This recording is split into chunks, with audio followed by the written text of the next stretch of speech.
Hello everyone, welcome back to our YouTube channel youth academy. आज हम continue करेंगे अपना फंडामेंटल राइट्स का चैप्टर, जो लास्ट क्लास में हमने ओवरव्यू लिया था बेसिक कॉन्सेप्ट को लेकर। ये हमारे कौन से आर्टिकल में, आर्टिकल 12 टू आर्टिकल 35 के बीच में आते हैं हमारे फंडामेंटल राइट्स। और कौन से पार्ट में? पार्ट 3। तो इसमें हमने स्टार्ट किया था आर्टिकल 13, जो हमें कोई पावर प्रोवाइड नहीं करती, वो क्या करती है, लॉ की डेफिनेशन देती है, जो लास्ट क्लास में हमने पढ़ा था। इसी को आज हम कंटिन्यू करेंगे। किसको? आर्टिकल 13 को। इसमें जानेंगे कि डॉक्ट्राइन ऑफ एक्लिप्स किसे कहते हैं, और ये कौन कौन से केस में, जैसे दीपचंद केस, भीखाजी नारायण केस और अंबिका मिल्स केस, ये सब केस हमारे जो कॉन्स्टिट्यूशन में है, वो हमारे एग्ज़ाम यूपीएससी के लिए कैसे रेलिवेंट है, वो कैसे इंपॉर्टेंट है, क्योंकि इन्हीं सब केस को हम अपने आंसर राइटिंग में लिख के एक अच्छा उदाहरण पेश कर सकते हैं। तो स्टार्ट करते हैं हम। सबसे पहले आर्टिकल 13 सब क्लोज 1 में हमने देखा कि जो भी लॉ है, जैसे हमने पढ़ा था कि कोई भी लॉ अब्रीच करेगा, अब्रीच मतलब किसको? फंडामेंटल राइट्स को, उसको उसकी पावर को रिड्यूस करेगा। अब्रीच मीन्स रिड्यूस करना, कॉन्ट्रावेंस करेगा या वायलेट करेगा हमारे फंडामेंटल राइट्स को, तो क्या हो जाएगा, उसको हम नल एंड वॉइड या फिर अनकॉन्स्टिट्यूशनल करार दे देंगे, या फिर उसे असंवैधानिक कह देंगे, उसको उसकी लॉ में मान्यता खत्म कर देंगे हम। तो ऐसे ही हमने इसको आज के क्लास में कंटिन्यू कर रहे हैं, ताकि हम जो डॉक्ट्राइन ऑफ एक्लिप्स है उसकी भूमिका को समझें कि डॉक्ट्राइन ऑफ एक्लिप्स है क्या। जो हमारे जो कॉन्स्टिट्यूशन है उसको एक, जो लॉ है उसको एक संरक्षण या फिर सिक्योरिटी प्रोवाइड करता है। तो हम स्टार्ट करते हैं। सबसे पहले आर्टिकल 13 सब क्लॉज 1, इसमें क्या लिखा है? All the laws enforced in India immediately before the commencement of the constitution। कोई भी लॉ किया गया है, बनाया गया है किसके पहले? Before the commencement of the constitution. Constitution के बनाने से पहले अगर कोई भी लॉ है, यहाँ तक हमने समझा, shall be unconstitutional and void if they violate one or more provision of part 3। तो आर्टिकल 13 सब क्लोज 1 में क्या बताया गया है कि अगर सबसे पहले commencement of the constitution, constitution सबसे पहले कब हमारे अस्तित्व में आया? 26 जनवरी 1950 को हमने अपने कॉन्स्टिट्यूशन को अपनाया था। इसी के बाद से हमारे कॉन्स्टिट्यूशन के अंदर जो भी प्रोविज़न है, जो भी रूल बुक है, जो भी इसके अंदर नियम कानून लिखे गए, वो इफेक्टिव किए गए। तो यही बताया गया है कि 26 जनवरी 1950 से पहले कोई भी अगर नियम कानून ऐसा बनाया गया है जो हमारे किसको वायलेट करता है? पार्ट 3। पार्ट 3 में क्या है? हमारे फंडामेंटल राइट्स। तो क्या बताया गया है कि जो भी हमारे फंडामेंटल राइट्स को वायलेट करता है, कोई भी नियम कानून संविधान के बनाने से पहले, वो क्या करार दिए जाएंगे? उसको अनकॉन्स्टिट्यूशनल करार दे दिया जाएगा, वॉइड, उसको निष्कासित या फिर असंवैधानिक घोषित कर दिया जाएगा। यही हमारे आर्टिकल 13 सब क्लोज 1 में बताया गया है। तो ऐसे ढेर सारे कानून हैं जो हमारे फंडामेंटल राइट्स को वायलेट करते हैं। तो क्या सबको हटा देना एक सही तरीका है? इससे तो बहुत सारे जो नियम कानून हैं उसका क्या हो जाएगा, या फिर रिसोर्सेस है, उसको भी हम ड्रेन ऑफ रिसोर्सेस के रूप में जानते हैं। जैसे जो भी संसाधन है वो हमारे बर्बाद जा सकते हैं इस तरीके से। तो सबसे पहले हम एग्जाम्पल के तौर पर समझेंगे कि किसी भी कानून को हटाना एकदम से, अगर वो फंडामेंटल राइट्स को वायलेट हो रहा है, वो क्यों गलत हो सकता है। तो इसमें सबसे पहले किसकी भूमिका आती है?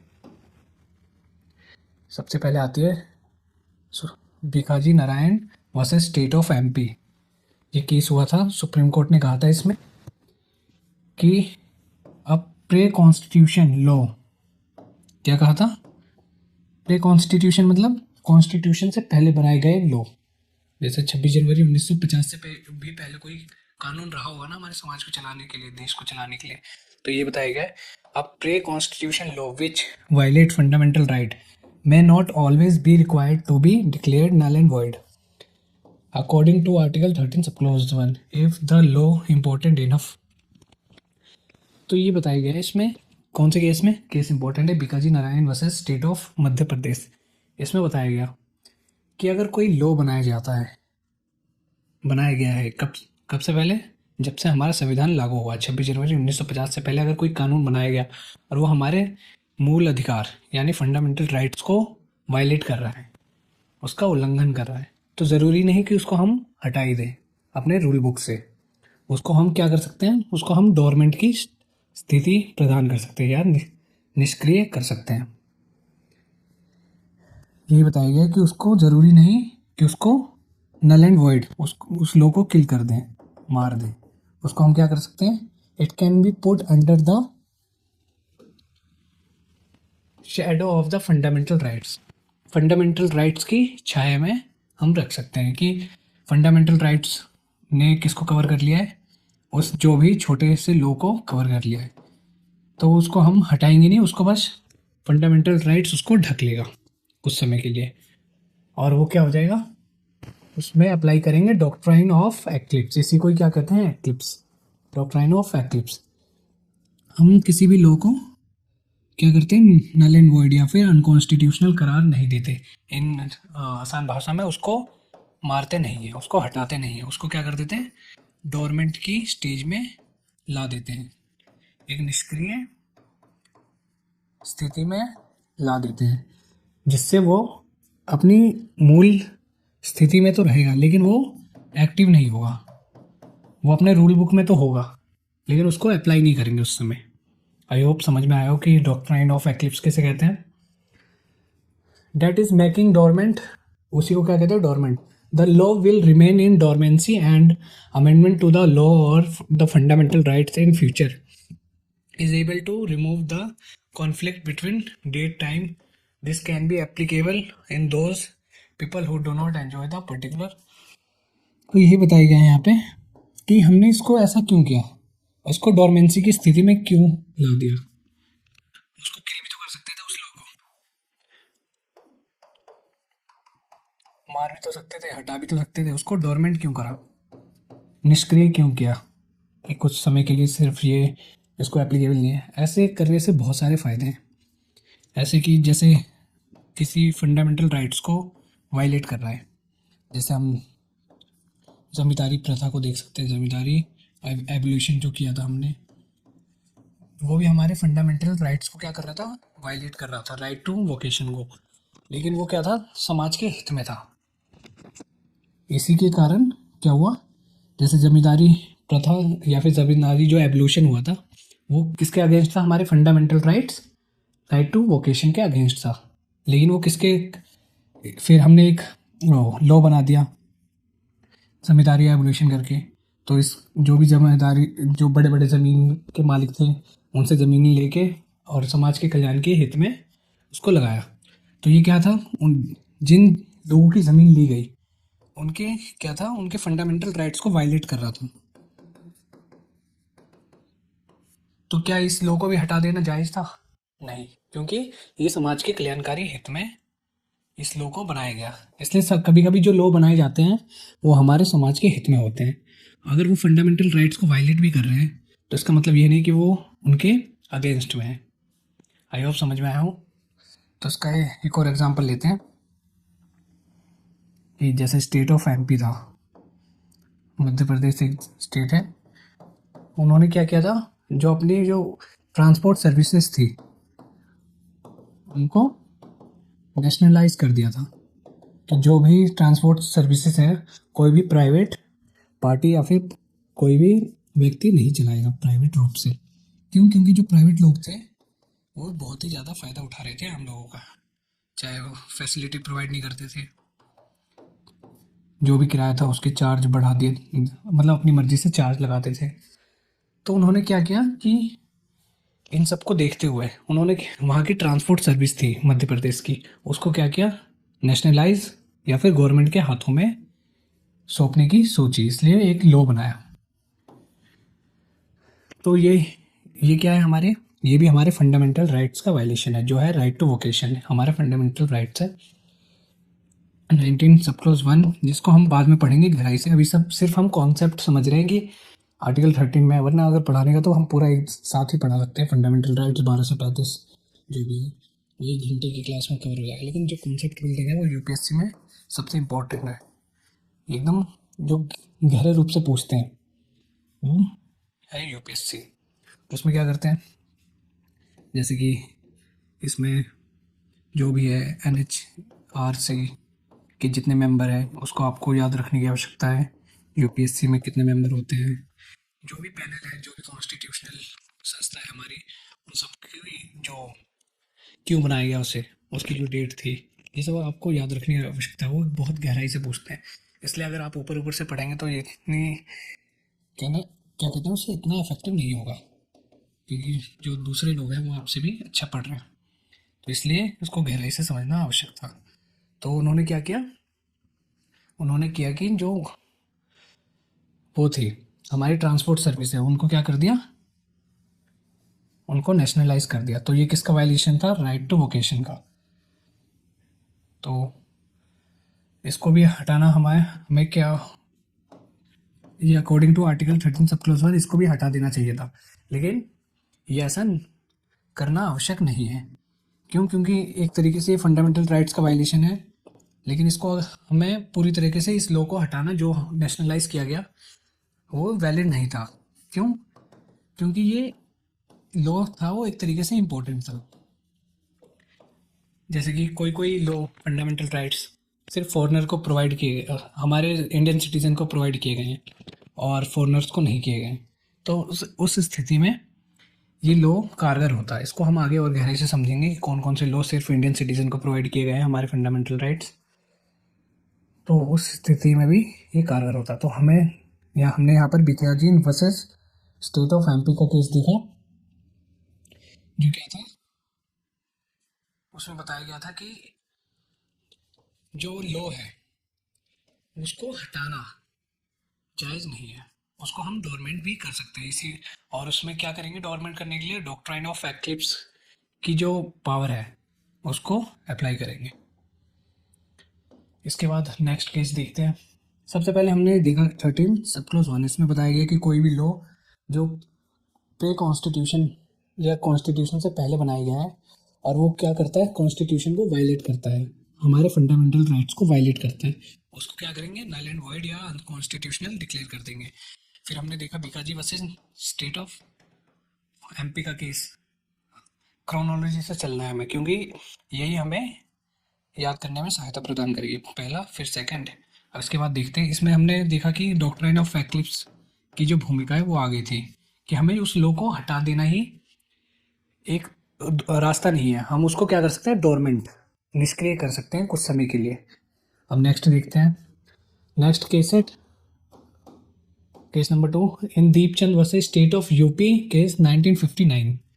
डेट आवश्यक नहीं है, आप सिर्फ नाम से भी इसको याद रख सकते हैं। इसमें क्या है, केस का नाम क्या है, Deepchand versus state of Uttar Pradesh. इसमें बताया गया कि दैट इज, सुप्रीम कोर्ट ने कहा that is doctrine of eclipse can be applied to civil law, that is can apply only to a pre-constitution law but not to post-constitutional law since इसको short form में समझा देता हूँ, ये आपको याद रखने की आवश्यकता है थोड़ा मगअप करने की, क्योंकि आंसर राइटिंग में आपको यही लिख के समझाना पड़ेगा। तो इसमें बेसिक्स आए कि इसमें बताया गया सुप्रीम कोर्ट के द्वारा क्या कहा गया कि जो लॉ है अनकॉन्स्टिट्यूशनल, जो प्री कॉन्स्टिट्यूशनल लॉ है उसी पे ही डॉक्ट्राइन ऑफ एक्लिप्स क्या होगा, इफेक्टिव होगा। डॉक्ट्राइन ऑफ एक्लिप्स क्या होगा, इफेक्टिव होगा। और जो पोस्ट कॉन्स्टिट्यूशनल लॉ है उस पर नहीं होगा। क्यों नहीं होगा, क्योंकि जो बाद में बनाए गए लॉ हैं, बाद में मतलब कॉन्स्टिट्यूशन बनने के बाद, जब हमारा फंडामेंटल राइट्स हमारे पास आ गया था उसके बाद, तो अगर वो लॉ बनाए गए हैं वो ऑटोमेटिक क्या हो जाएंगे, नल एंड वॉइड करार दे दिए जाएंगे। अगर कोई भी लॉ फंडामेंटल राइट्स का वायलेशन कर रहा है तो उसमें जो बाद में बनाए गए लॉ है उसको रखने की आवश्यकता नहीं है। लेकिन जो प्री कॉन्स्टिट्यूशनल लॉ है उसमें जो लॉ बनाए गए उन्होंने ये तो नहीं सोचा होगा ना कि बाद में क्या आ जाएगा, फंडामेंटल राइट्स आ जाएगा हमारे पास। तो उन्होंने उसको देख कर नहीं बनाए होंगे अपने लॉ। किसने? जो पहले लॉ बनाए गए, जो नियम कानून बनाए गए, कब से? संविधान बनने से पहले। तो इसलिए क्या होगा, सिर्फ इस पे ही हम एप्लीकेबल करेंगे डॉक्ट्राइन ऑफ एक्लिप्स। जो कॉन्स्टिट्यूशन बनने के बाद लॉ आए उस पे नहीं करेंगे, उसको डायरेक्टली क्या कर देंगे, अनकॉन्स्टिट्यूशनल करार दे देंगे। यही समझाया गया है इसमें। इसमें Deepchand versus state of Uttar Pradesh में। आई होप समझ में आया है। सबसे पहले हमने क्या देखा, आर्टिकल 13 सब क्लोज 1।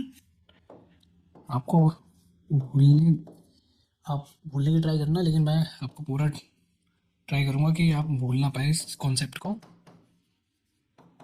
ऐसा मगअप करवा दूंगा।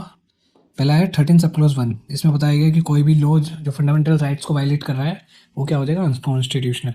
फिर आता है Bhikaji Narayan versus state of MP. इसमें बताया गया है जो प्री कॉन्स्टिट्यूशनल लॉ है या फिर कोई भी लॉ फंडामेंटल राइट्स को वायलेट करता है उसको हमें जरूरी नहीं हटा ही दें, उसको क्या कर देते हैं, डोरमेंट की स्थिति में ला देंगे। उसी को क्या कहते हैं, डॉक्ट्रिन ऑफ एक्लिप्स। उसकी जो भूमिका है, इंट्रोडक्शन है, वो कहाँ पर हुआ है, Bhikaji Narayan versus state of MP में। ये केस क्वेश्चन में आ जाते हैं, यूपीएससी क्वेश्चन में, स्टेट पीसीएस के क्वेश्चन में ये सब क्वेश्चन बनते हैं कि जो डॉक्ट्रिन ऑफ एक्लिप्स, इसका जो इंट्रोडक्शन हुआ वो कौन से केस में हुआ। इसके बाद आता है Deepchand versus state of Uttar Pradesh.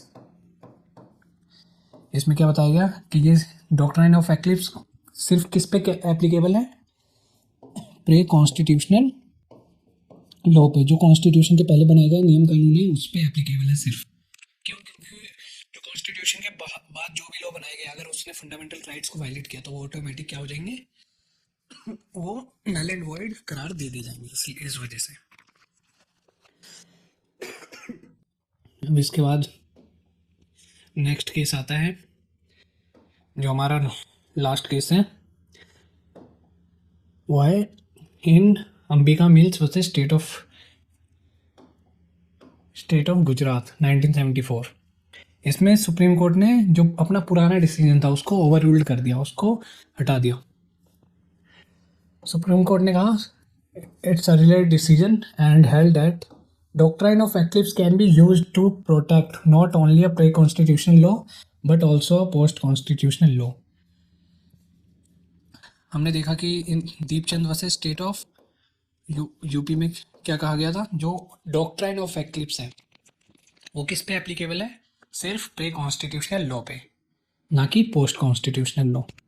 लेकिन सुप्रीम कोर्ट ने अपना जो डिसीजन था वो ओवर रूल कर दिया, कौन से केस में, in Ambika Mills versus state of Gujarat case में 1974 में। ये केस में क्या कहा गया, जो डॉक्ट्राइन ऑफ एक्लिप्स है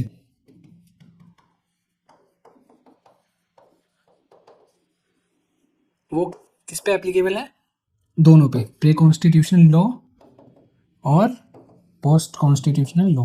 मतलब जो नियम कानून संविधान के बनने से पहले बनाए गए उस पर भी एप्लीकेबल रहेगा डॉक्ट्रिन ऑफ एक्लिप्स, और जो नियम कानून संविधान के बनने के बाद भी बनाए गए उस पर भी।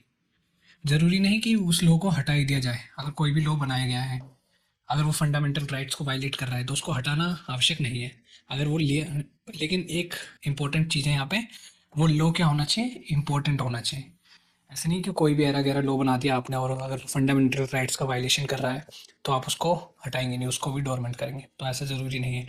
अगर वो लॉ इम्पोर्टेंट है किसी भी रूप से, चाहे वो फ्यूचर के रेफरेंस में हो या फॉरेनर की पावर्स को लेकर है, तो इस नज़रिए से अगर वो इम्पोर्टेंट है तो उसको डोरमेंट की स्थिति में डाल देंगे। अगर वो फंडामेंटल राइट्स का वायलेशन कर रहा है उसको हटाएंगे नहीं। तो आई होप समझ में आया हो। तो इसको हम डोरमेंट क्यों करते हैं, क्योंकि किसी भी कानून को हटाने से क्या होता है, उसको बनाने के लिए, दोबारा बनाने के लिए बहुत सारे जद्दोजहद करनी पड़ती है, प्रोसीजर से गुजरना पड़ता है। और कोई भी लॉ अगर इम्पोर्टेंट है, क्या पता वो फ्यूचर में काम आ जाए, इसलिए हम उसको डोरमेंट करना, हमें उसे डोरमेंट करना ज़्यादा उचित समझना चाहिए, उसको हटाने से, किल करने से, अनकॉन्स्टिट्यूशनल घोषित करने से, क्योंकि किसी भी नियम की कभी भी आवश्यकता पड़ सकती है। तो हमने जो आज के केस बताए बहुत ही इंपॉर्टेंट है एग्जाम पॉइंट ऑफ व्यू से, चाहे वो आर्टिकल 13 से हो या दीपचंद केस हो या अंबिका जैन और जो भी केस हमने बताया वो एग्जाम पॉइंट ऑफ व्यू से इम्पोर्टेंट है, उसको आपको मगअप करने की आवश्यकता है। तो आज के लिए इतना ही, मिलते हैं नेक्स्ट क्लास में। आप इसको पूरा पढ़ लीजिए और कोई भी डाउट हो तो you can raise in comment section. मिलता है नेक्स्ट क्लास में।